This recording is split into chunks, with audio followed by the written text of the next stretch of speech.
Hey guys, Ash here, Shadow Legends with another champion guide for you guys today. Sending some love, some positive vibes your way, especially if you need them out there. Today, we have Zhao of Fragos. Hey, King Ash, I like the sound of that. Any tips for Malkith Bloodflock? And then we have Shage,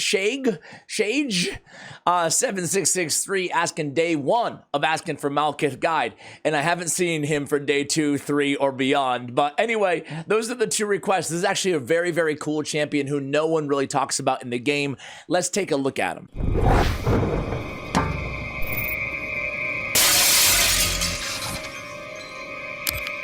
So Malkith Bloodflock is a Knights Revenant epic champion. He is Spirit Affinity, my favorite faction in the game, heck yeah. And he's a Reviver as well, an epic Reviver in Knights Revenant to go alongside Rector Drath. I might be forgetting somebody else as well. He's a support champion. He's unique. He's actually really cool, as I mentioned in the intro. On his base stats, speed average at 99 for Reviver. His defense is okay, 1100. His HP is just okay. His attack, he is attack based in terms of damage. He does have an AoE on a 3-turn cooldown, which is notable. His attack is decent at 1,000, 1,100, so he can provide a little bit of damage, provided that, you know, you've already gotten his durability under control and you can keep him alive. So what do we think of this dude? On his A1 ability, he has Death Plume, attacks one enemy, 70% chance at stealing a random buff from the target. Pretty nifty A1. That's right, I said nifty. And then we have the Hemo Bomb on the A2. It's an AoE attack. It does require 5 books to book out, but it's important that we book out this ability if you do want to get full utility out of this champion. Nice thing is masteries are not very required for this champion in most areas in the game. Attacks all enemies, 100% chance of decreasing the duration of all enemy buffs by 1 turn, which does require accuracy. Also 100% chance of increasing the duration of all ally buffs by 1 turn. So it's one of those increase abilities on the same ability, and it is on the ever so important, again, 3-turn cooldown, which makes him perfect for pairing with Wixwell, which we'll do at the end of today's video. I have a guide, by the way, for Wixwell that we released yesterday here on the channel as well, and we didn't include him on the team, and I kind of alluded to Malkith Bloodflock is a great option for you guys. Anyway, I digress. This is his a revive ability on a 4-turn cooldown. Not bad. It is a 2 reviver, and frankly, you know, the good news is 4-turn cooldown is reviving 2 allies.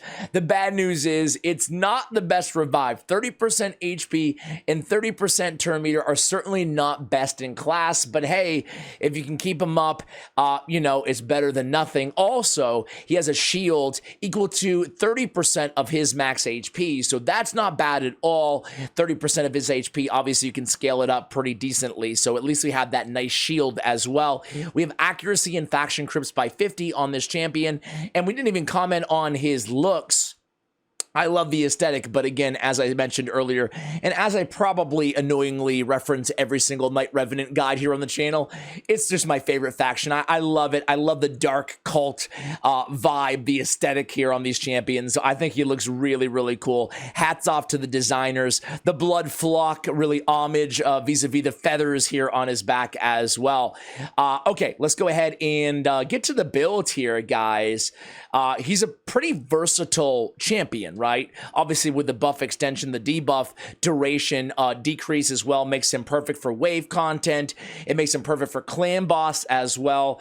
Faction wars, he's going to be great in. It's kind of a progression-y champion, but he'll also shine in the end game in Cursed City, in Centrano. So there's actually quite a lot of utility you can get from him. And he's a fairly easy champion to build, I would say. I guess the only challenge is getting enough accuracy if you're really relying on the dependent decreased duration on the A2 ability, and the steal, I didn't mention that, also requires accuracy on the A1 ability. But even without those 2 abilities, which you should not neglect, by the way, I would recommend almost everybody build them for accuracy. But even beyond that, with the revive and the increased duration, he still provides a decent amount of utility if you're going against, for example, magic affinity, and you start landing some weak hits there. All right. So I have him in triple perception. I love triple perception because it really alleviates the necessity to have to worry about accuracy substats everywhere, especially on a champion like this. I do have attack on the, I tried to get some damage out of this dude just to test him out, and he's dealing a, well, you'll see him compared to some other champions. I'm actually going to take away the attack banner, as juicy as it was to really min-max his attack. I think the right bet is going to be to go with HP, right? So do I have any good? There we go. Let's just use the first one that we find here. So I'm going to put HP, not only for survivability, but obviously also for that shield that's based on his max HP on his revivability. So now we have HP on the banner. We have crit damage on the amulet. We have defense on the ring. I would say probably go HP, or defense is fine. We don't want to totally neglect defense, but HP is going to be a little bit better for the shield as well. So to keep that in mind, although either is fine. We have speed on the boots. We have HP percentage on the chest. And then we have crit rate here, trying to get some damage out of him. But again, HP percentage is ideal as well if you don't care at all about damage and you just care about survivability for your progression on your team, on your account, yada, yada, yada. So you can see I didn't really have them all glyphed or ascended out here, but a little bit of speed, some HP is always going to be nice as well. And hey, if you can keep him alive, start out with HP, as we always say here on the gauntlets. And if you're keeping him alive nice and easy, you know, no one's dying, and even if they did, he could revive them, but he's not dying first and foremost, then go ahead and get some crit rate on those gauntlets and get a little bit of damage out of this guy as well. Especially in longer battles, it will certainly make a difference, clan boss, etc. So I didn't do his masteries because I'm out of gems and I'm out of time to farm Minnow for an hour and a half in the background today. But the nice thing is he really doesn't need masteries, you know, although we will go ahead and refer to hellhades.com just in case you guys do want to go ahead and go with masteries on this champion. They have a few options at your disposal. I'll go ahead and link this website as I always do, especially on the champions that we do guides here that we don't go with masteries. That way you guys can make the best decision, for your team. But general PvE, I will give you guys that.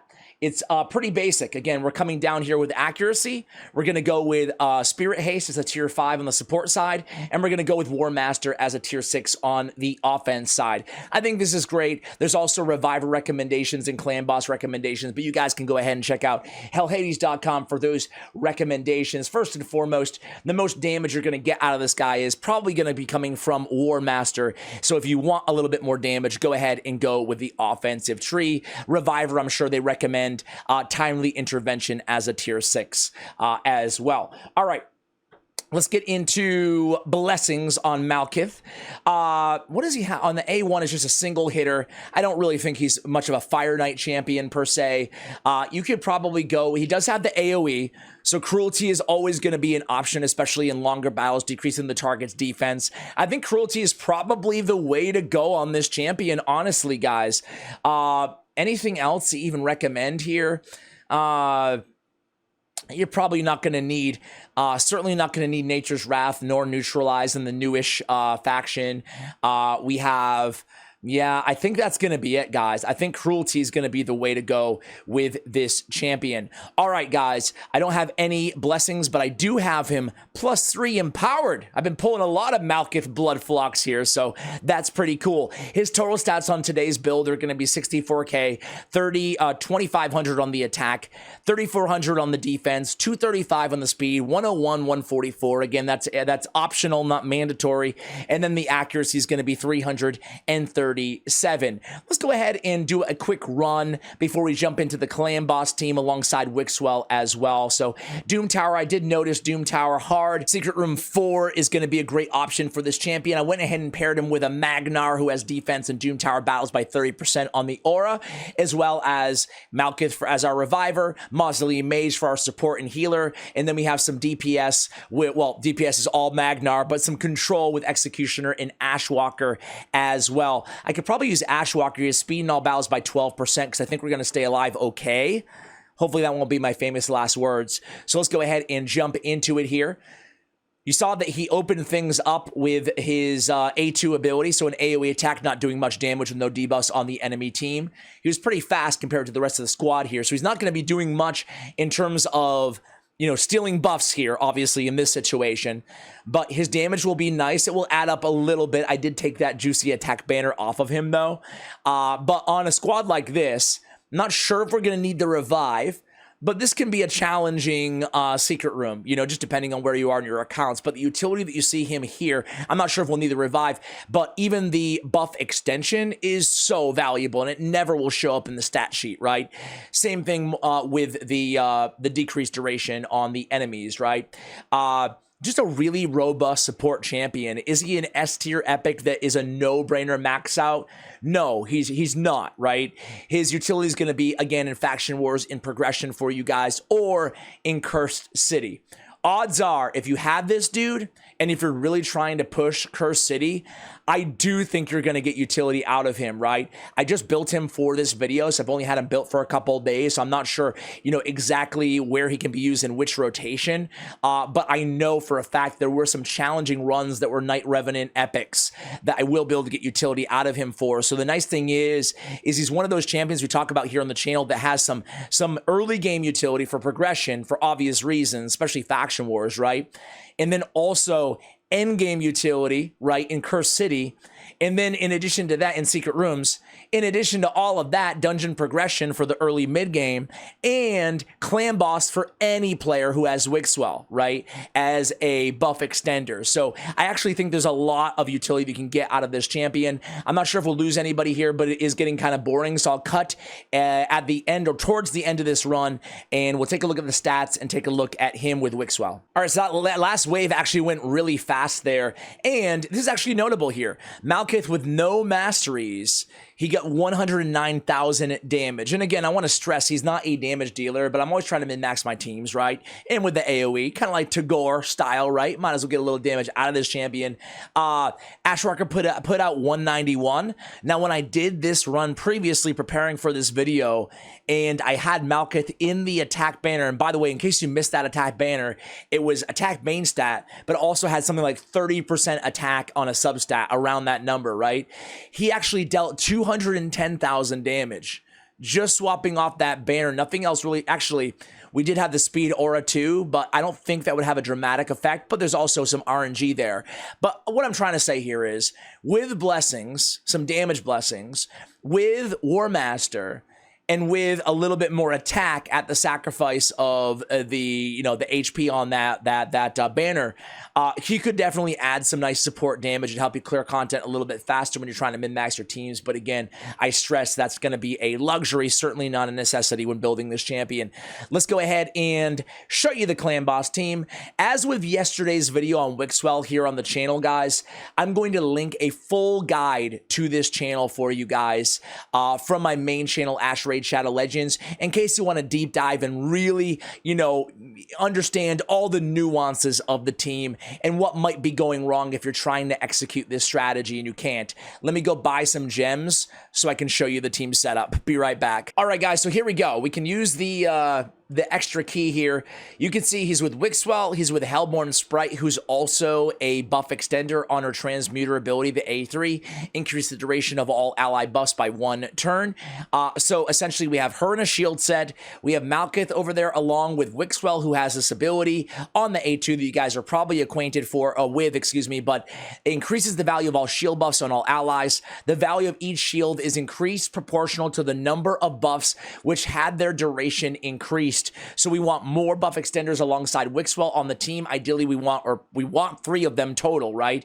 So obviously Malkith is going to serve a great utility in that specific role on this team. We can go ahead and start the quick battle. Again, if you want the full breakdown of this team, go ahead and check out that video, although I will show you the team setup and kind of all the stats on these champions. Although it is not speed tuned, any speed will work for Malkith on this team. You can see 115 million total damage. Not too bad at all, right? And that works on any affinity, and it works on any difficulty of clan boss. High Katoon is not going to be using her A3 ability. You can see the speeds again, although they're not, around these numbers will obviously work, but they're not it's not like your old clan boss, right? Where everything needs to be perfectly tuned. We have Wixwell at 235, prioritizing his A2. We have Rosin at 224, no priorities. We have Malkith turning off his revive, we don't need it. Opening with the Death Plume A1, and then prioritizing the Hemo Bomb, the A2 ability. You already know his stats. And then we have Hellborn at 193, opening opening with the A1 again, and then prioritizing the buff extension. So there you go, guys. I like this dude. I think he's great. I think he's more of like a B tier champion overall, but a B tier champion who can serve a lot of utility for a lot of players. So congratulations if you pulled him, and let me know where you plan on using this champion. And please keep the champion guide request coming in the comments below. Much love, and as always, take care, guys.